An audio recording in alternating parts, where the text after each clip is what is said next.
Mata upu se fulufa. O le toa sao le atua ye sa idi ya te ia ma le pepelo. Ua o mai fo ia te au nisi toia ina o Israelu. Ua nonofo mai o uluma.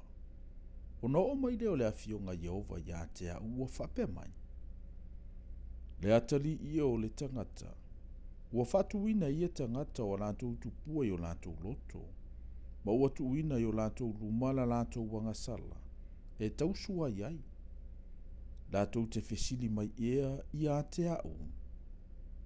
O le mele ia e tau talantu ai ia te ilatou. Ma fai atu ia te ilatou. O lo fapeo na fetalai mai o le ali o Yehova. Ai se tangata o le ainga o Israelu na te fatuina na tupua i lona loto.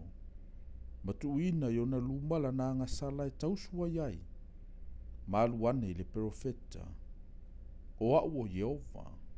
O te tali antu i le aluane. E tusa ma le tele o ana tupua. Ina ia mawale ainga o Israelu i o lantou lava loto. A wawo ese i lantou uma ia te au. Ona o a lantou tupua. O le mele ia e fai atu ai le ainga o Israelu. O lo fapeo na fetalai mai o le ali o Yehova. Liliu mai ia. Ina liliu ese ia untou tupua. Ia liliu ese o outou mata ia outou mea ino sia uma. Awa ai se tangata o le ainga o Israelu. Po se tangata ese o au mau Israelu. Na te alu ese ia te au. Ma fatuina na tupua i lona loto. Ma tuina i ona lumala na ngasala e tausua iai. Malu ane i le profeta e fesili atu ai ia te au. O au o Yehova.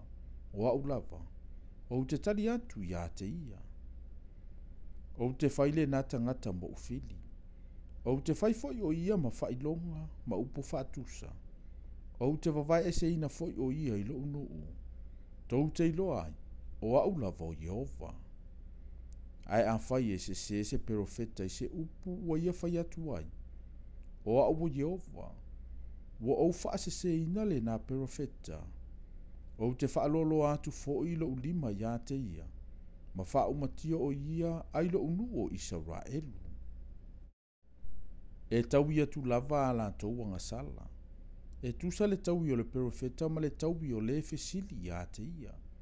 Ina ia le to ese se le a ingo Israelu. I lo lantou o ese ia te au. Ma ia le to le anga i lantou i o lantou soli tu la fono uma. A ia fai i lantou mo unu. Ma ia fai a umo lantou watua. Wo fetalai mai ai le ali o Yehova. Wo o mai fo i le afionga Yehova ia te au. Wo fape mai. Le atali i o le tangata.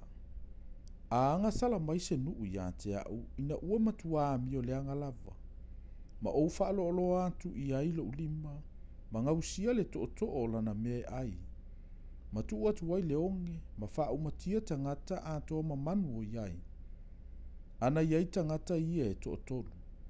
O Noa, o Tanielu, ma Iopu. E lavea ina i lantou na o lantou lavaola. I la lantou wa miotonu. Ua fetalai mai ai le ali o Yehova. A fai au te tu ina atu manufe ai e ui ai le nuu. Ma faa umati ai tangata. Ia ngao ngao. Ma ia le to ia o na o manu. Ana iai ia tangata e to'otolu. Ua fetalai mai ai le ali o Yehova. Olo o la au. E le lavea ina e ilatou o atalii po o afafine. Na o ilatou lava e lavea ina.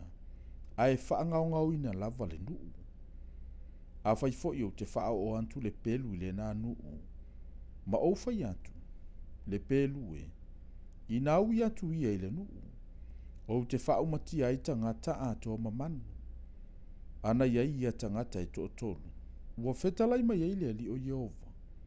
Olo o la au. Lantou te le lavea ina o atali i po o afafine.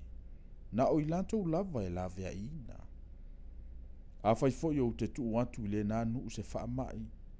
Ma o sa sa aina atu i ailo uita tele le faa malingi o toto.